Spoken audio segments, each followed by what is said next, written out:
100%. One thing that's going to help them get there, they got a quarterback that's one of the better quarterbacks in college football. A former college football quarterback of the Colorado Buffaloes ranked his top 10. We'll discuss that coming up next here on Locked On Sooners.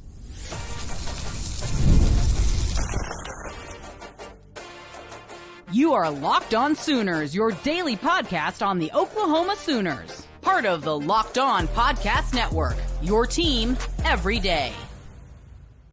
Thanks again for making Locked On Sooners your first listen every single day. Shout out to all the everydayers out there tuning in. Subscribe to the show wherever you get your podcasts. We're free and available on all podcast platforms. Part of the Locked On Podcast Network, your team every day.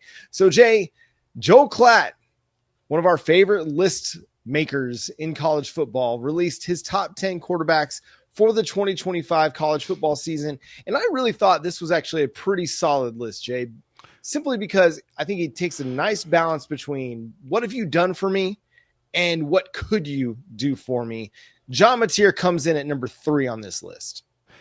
Yeah, I don't have an issue with the placement of John Mateer. I think it's very fair. Like you said, the one thing that we know out of John Mateer on this list with everybody else is, what have you done for me?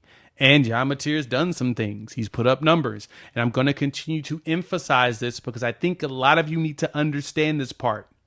John Mateer is going to be with the offensive coordinator he's been with the last 3 years. That is the reason why Arch Manning is number 2 on his list. He put Arch Manning on there because why? He's been with Sarkisian for 3 years. And so the former number 1 should be excellent, right? Cade Klubnik is number 1 on his list. Cade Klubnik's been with his head coach for 3 years. So he should go out there and show up, right? That's kind of the logic I'm seeing here. I still don't understand the Arch Manning being that high up. I would like Arch Manning to be, I could give him top 10, but at the same time, he ain't gave us nothing yet, John. Like we've seen like what 20-something snaps. Cool story. I do, and preface this for the Texas fans that's gonna lose their minds in the comments because they hate watching us, which is always funny. Welcome, but you're always welcome.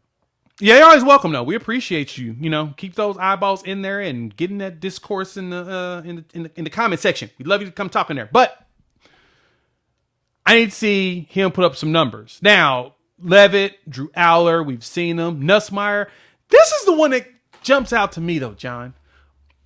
An incumbent quarterback that's been in his school for 4 years and has given you 4,000 yards passing in the one of, if not the toughest conference, well, one of the Power 2 conferences in difficulty.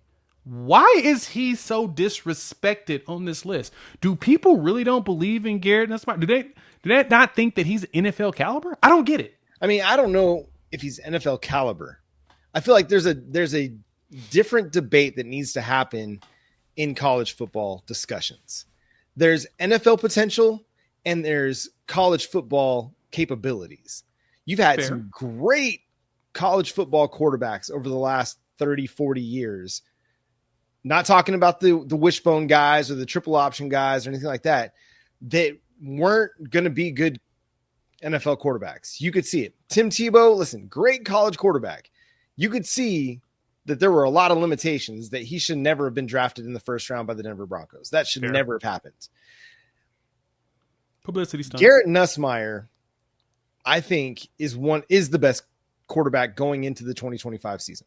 To me, I gained so much respect for him after the Oklahoma game.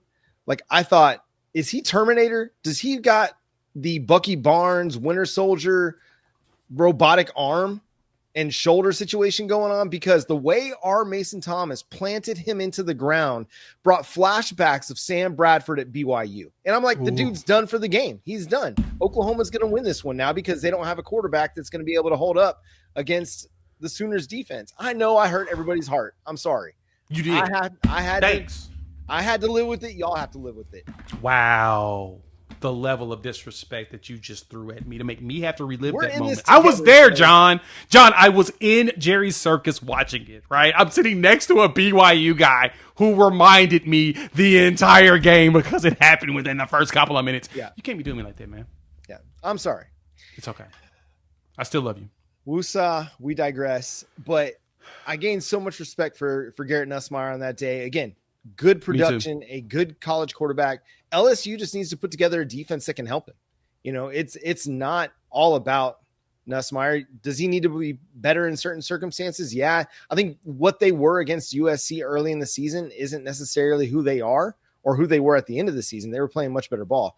But and then the other one is Carson Beck. I think last year was a weird season for him where he just got really, really loose with the football. He forgot that he had a Georgia defense playing on the other side of the field, and he was trying to put up numbers. I think he really was chasing that bag and just letting it sling, letting it hang out there, and the turnovers really bit him. But that's the only other one. I think you can make a case that Lenora Sellers could be higher than DJ Lagway. That's a production versus potential conversation right there. But the Arch Manning thing, it's like our guy Steve Willis of Locked On Ole Miss always says. And again, Locked On Ole Miss, the home of Eli Manning and Arch Manning. Archie Manning, not Arch Manning, Archie Manning. He says it that if his name was anything other than Manning, he and Texas would not be getting the same hype that they're getting. So I think Arch Manning has the talent to be a really, really good, potentially great college quarterback. I have not seen that happen just yet. Could it happen in the 2025 season? By the end of the year, we're talking about him as the number one quarterback in college football. Absolutely could. Is he right now? No, he's not. So you're telling me there's a chance. It's basically what it is. I mean, he's a talented kid. I'm not going to sit here and say he's not. I remember all the discourse and dialogue from his high school days about the level of competition that he faced. And sure, there were questions about that, but you can legitimately see the talent. It's the same conversation I have with Jackson Arnold as well. You can legitimately see the talent. Everything else has to come together, and they've got to prove it on the football field. Otherwise, they're just Spencer Rattler. No disrespect to our guy, Spencer Rattler. All the talent was there. It just couldn't come together on the football field to live up to the 5-star status. Or maybe some disrespect. I don't know. Maybe that was disrespectful to Spencer Rattler. I'm sorry, Spencer. I didn't mean to throw strays your way. Here we are. We still love you. I guess we could say that. Is that fair to say that we still love him? I mean, or will people kill me? Hey, he won a Big 12 championship, dude. Like, he really did. Respect. He helped, got that 2-point conversion against Texas, came back in for that one. Like, listen, I'm not a Spencer Rattler hater by any stretch of the imagination, but he didn't live up to the 5-star billing at Oklahoma. That's the real talk, but he did win a Big 12 championship. So there's that. He did. And that's what's most important is he did fulfill probably what's one of the most important things being here is getting a Big 12 championship. That to me helps you survive the venom that the fans here can give you. I mean, that's a pretty big deal. But besides that, in itself, I do believe that, like you said, I think Arch is going to be a solid quarterback. I think that he's going to do well. And, for us, we throw our jabs, but at the same time, we're realists here. The bigger thing is being ranked that high without the actual on-field production makes everybody have questions because very often guys are ranked really high and then you never hear from them again. Right. If you put the numbers up, like Drew Aller has been a top 5 quarterback on everybody's list for like the last 3 years, but he has the 3 years of production. He's been moving up those ladders over the years as he's been putting up those numbers. Now, granted, he doesn't have a whole bunch of numbers, but he has enough for people to consider it. And each year the great ones leave, and then he's still there. He still ain't left. He keeps coming back for more every single year. So who's a dude that's not on that top 10 that you not necessarily think should be considered a top 10 quarterback, but that's somebody that you are looking forward to watching in 2025? I have a couple names, and I mean, one of them is like Kevin Jennings down at SMU. I really like his game. I don't know if he's a top 10 quarterback right now, but I think he could be by the end of the year. If he can kind of overcome some of what happened at Penn State, like the dude was kind of thrown to the wolves against the Nittany Lions a little bit and didn't really get a whole lot of help. But if he can rebound from that disappointing performance, I think he has a chance to be really, really good this year. Quarterback at Pitt. Is that Eli Holstein is still there, isn't he? Yeah, I think so. Yeah. That's another one that, Cade Bell did very well with him last year. I think he would be an intriguing one to see. Hey, I'm going to keep, Lagway's on here. Our SEC brethren are on here for the most part, but one that I don't see on here that's kind of intriguing too is Joey Aguilar, Tennessee's latest pickup. I'm telling you, he makes me feel like the Hendon Hooker years. Okay. Like Hendon was productive at Vitek, but he's all right. You brought him in as a veteran, and he picks up the offense, which is very friendly to quarterbacks, and blows it up. I think Aguilar can do that for them.